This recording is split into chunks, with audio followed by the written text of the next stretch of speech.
Hi everyone, it's Naidi. We're breaking from our usual format here.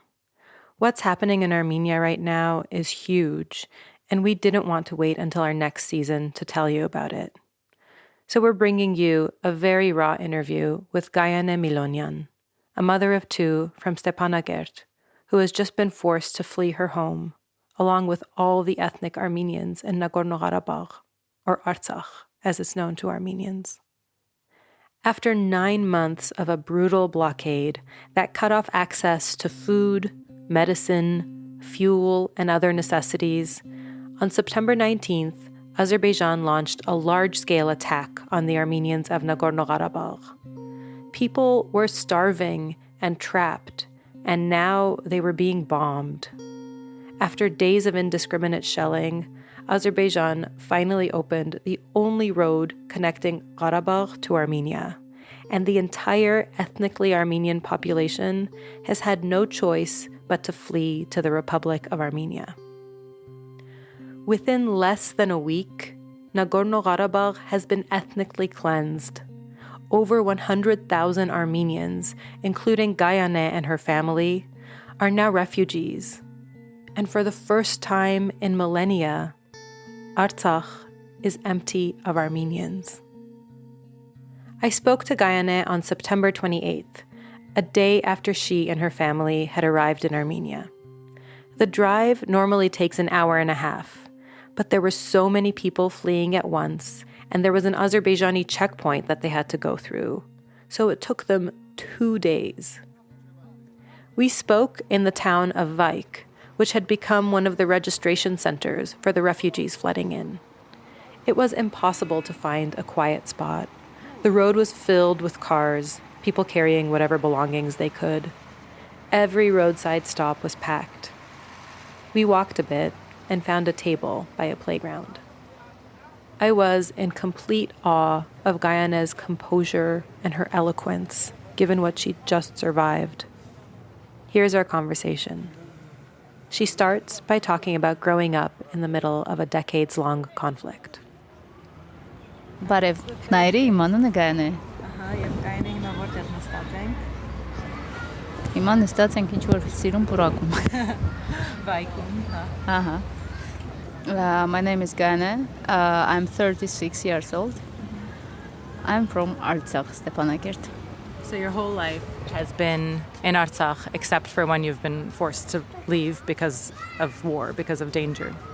Yes, it was actually. Yeah. During the 90s war, you were a kid. Where did you go? Actually, my childhood, some part of my childhood, I spent in shelter. We have a large one under our house, and it became a tradition actually. When war starts in Artsakh, our neighbors and relatives come together in our shelter and we spend time there. When I was a kid, it feels like usual, ordinary days. My mom wasn't scared and she didn't show that she's scared for her life, for our lives. And when we were hearing the shellings, the sound of shelling, she was telling us that it's firework and not shelling. So we weren't scared at that time because we didn't acknowledge what's going on. It wasn't too bad when I was a child, but now when I acknowledge what's happening, what's going on, it's horrible actually. I try to stay positive near my kids, because it helped me when my mom acted like this during the first war. But after the 2020 war, I tried to explain them that every day we should and must appreciate every little thing we have, every piece of bread, every piece of cake, and every person, every loved person in our life, because every day they can not be in our life anymore. How old are your kids? My daughter Milana is 11 years old, and my son is 9 years old, Sergey. His name is Sergey. And so basically you're saying that you've been preparing them for the idea that one day they might lose everything. Yeah. But now in terms of material things, that day has come, right? Did you think it would come?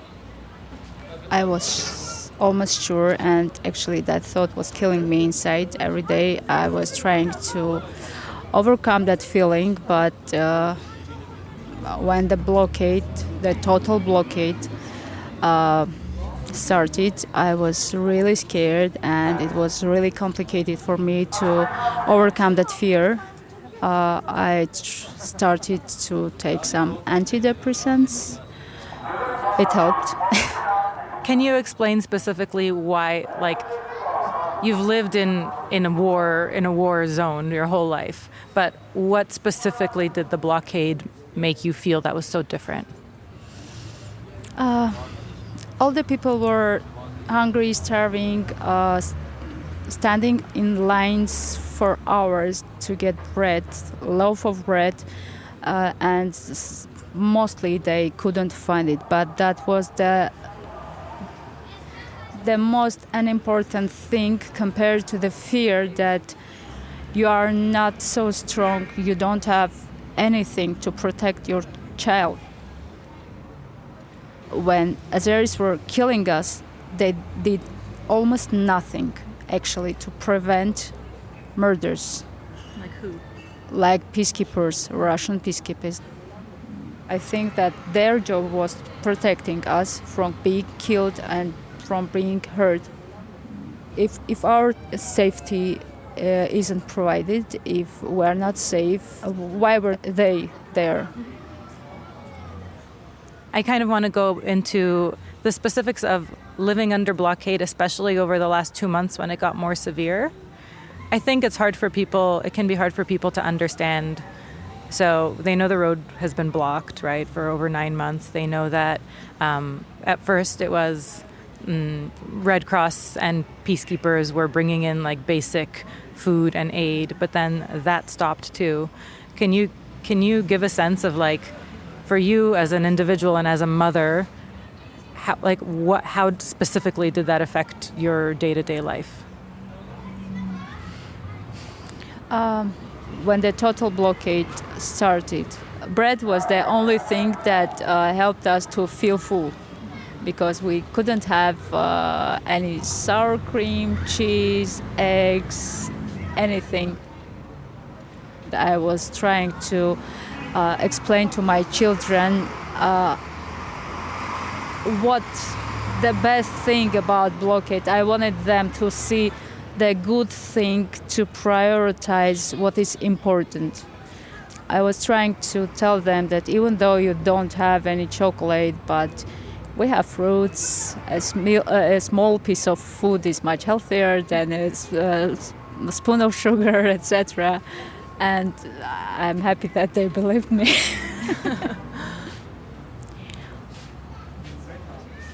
The situation just forced people to bring out all the bad things they had inside, and it was really, for every person, it was really hard to control their emotions, because if you know that your kids will sleep hungry, will not have anything to eat, they can't go to school, it can make you mad, it can make you crazy. Just in the circumstances that we went through, it was impossible not to be affected. People were angry, they were screaming, they were hurting each other. It was like law of jungle. Yeah. Can you tell me about when the attacks started on the 19th, the recent shelling? Yes. I was waiting for it, that it will come, and that was the worst feeling to know that it will happen. I was sure that it will happen someday. I was waiting for it. I was always following Azeri's Telegram channels, and I've just read that they are going to punish Armenians in the same way like they did in 44-day wars, during the 44-day wars. I was at work. It was really far from our apartment house.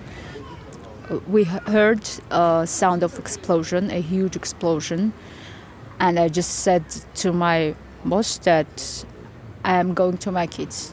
And I didn't say, can I please, or something else as I usually do. I just said, I'm going to my kids because I know that what is my priority. And my heart was beating so fast.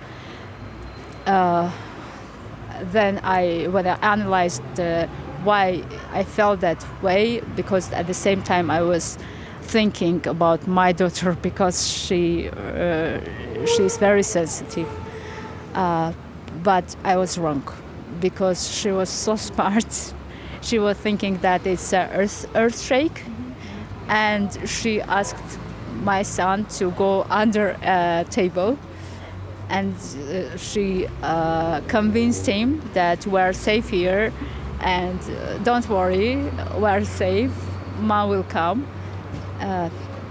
When I went to our house, my dad was already there, even though they were alone when it happened. Then we went to the shelter, and I don't know. I believe that we will survive.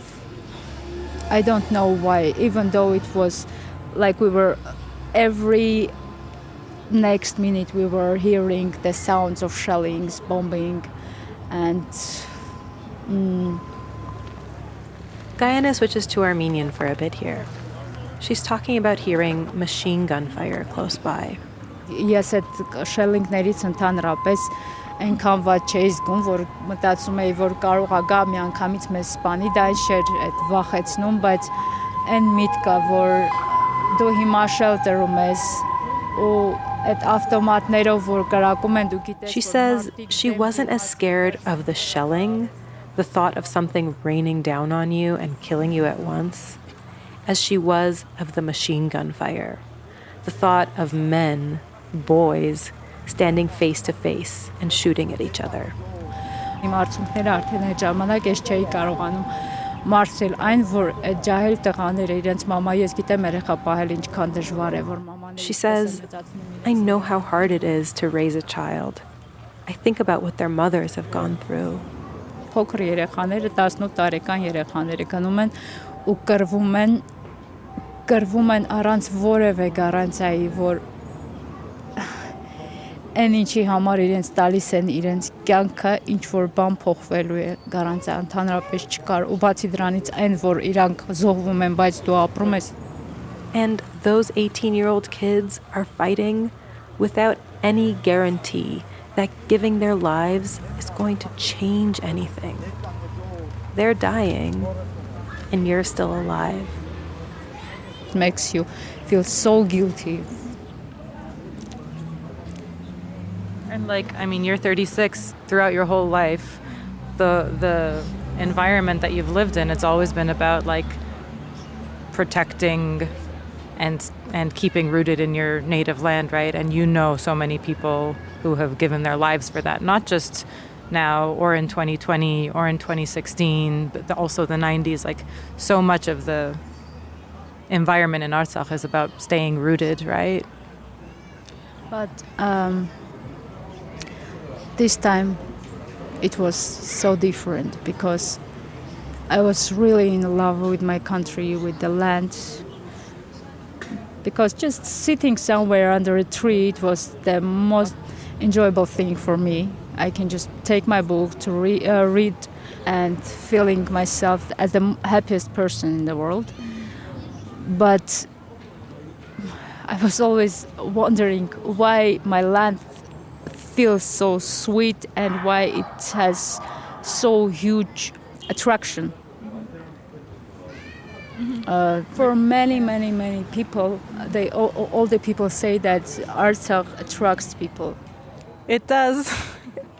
It's been attracting me all these years. It's it pulls you. It's a very special, very, very, very special place. Yeah, But this time I was really disappointed because the same land is so thirsty for blood, and I don't think that the land will feel full in the future. What do you mean? I mean that so many people, so many soldiers, so many men and also women and kids died for this land. They gave their lives. Ու դու մտածում ես արժե արդյոք նորից ու նորից ծնել երեխաներ, որպեսզի դու զոհ մատուցես այս երկրին, այս հողին. She wonders, is it worth it to keep having children only to sacrifice them to this land, this soil? We talked a bit more about the past week that she and her family had spent mainly in the bomb shelter under their home. It was big enough for 20 people to stay in there. My grandma, our neighbors' big family, their sons, their daughters-in-law, and their babies, actually grandkids.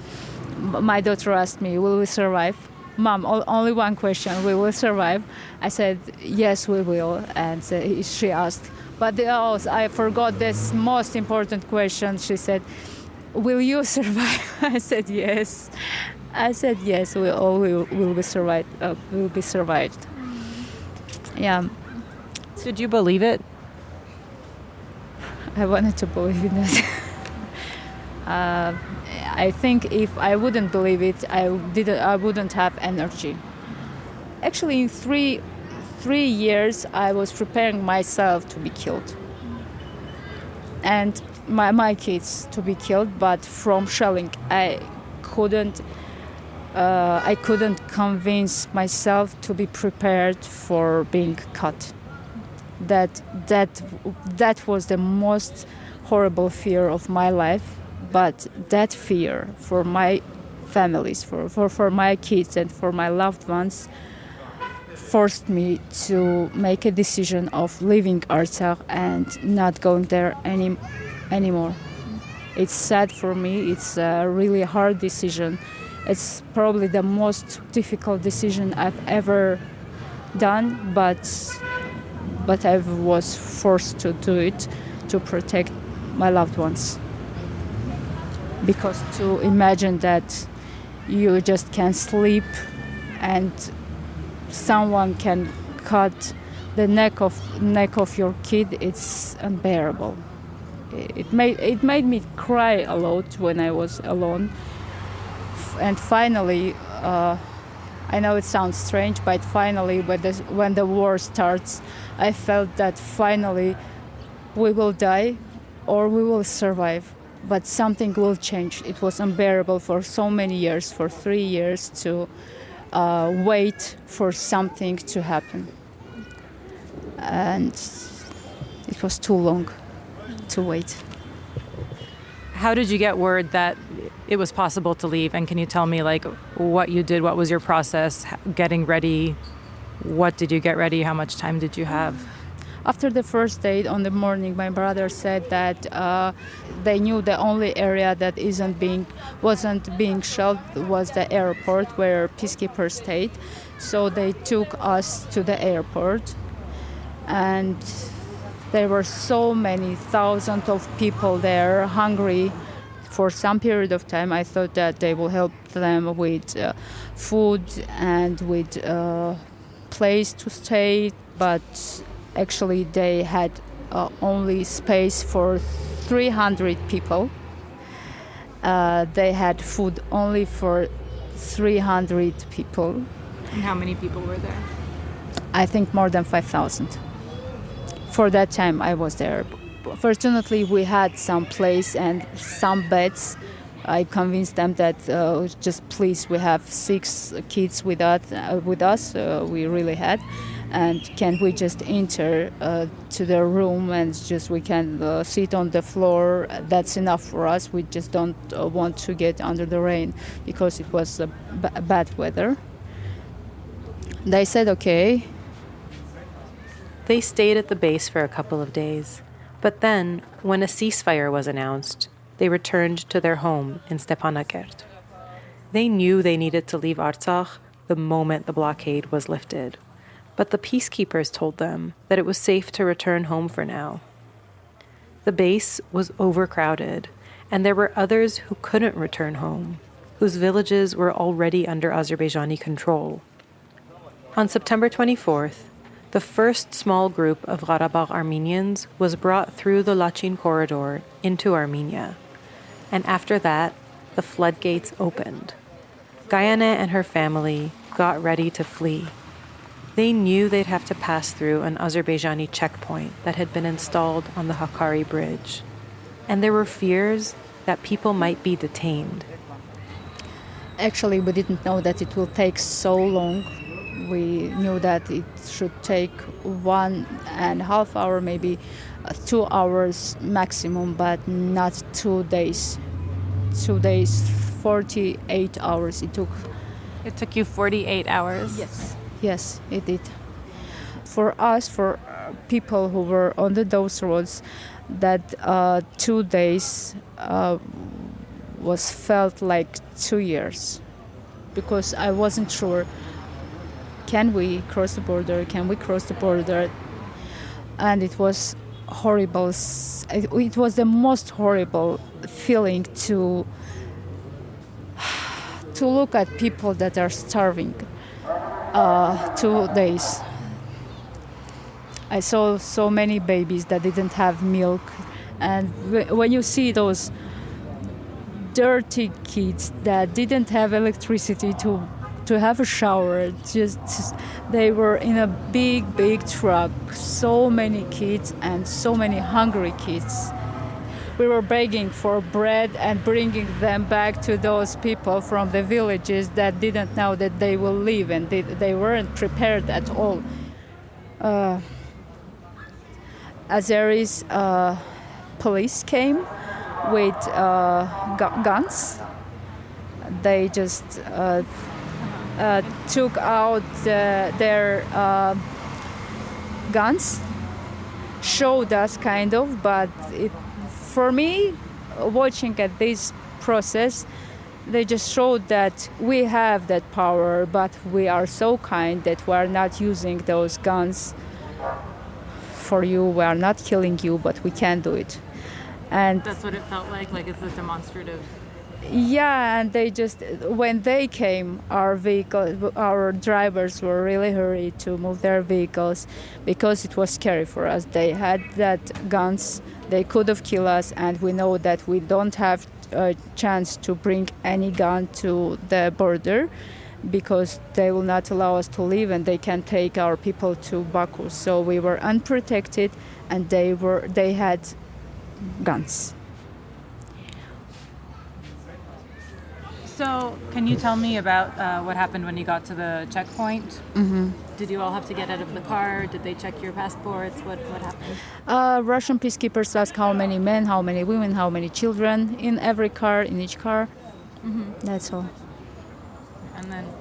Yeah, as we crossed the border during the night, they were so tired, but he stopped my brother, Najde, and he said, do you have any knife or scissors?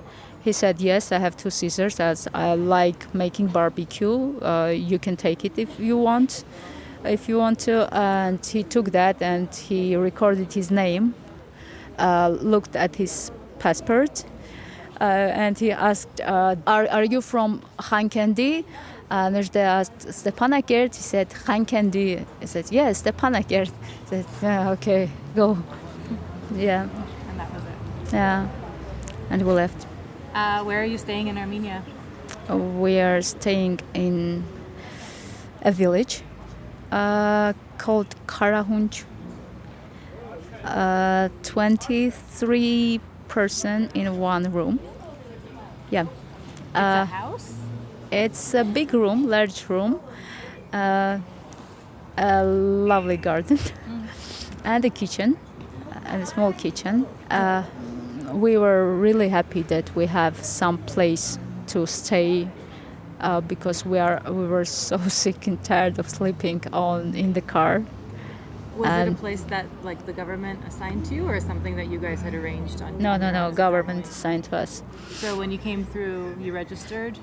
Yeah, we registered and. In Goris? Yeah, and we don't think about having comfortable circumstances. Actually, for now we just need some calm place to recover from everything we went through and to find out what are we going to do next. So you know you're there temporarily. You don't know what's next yet. Yeah.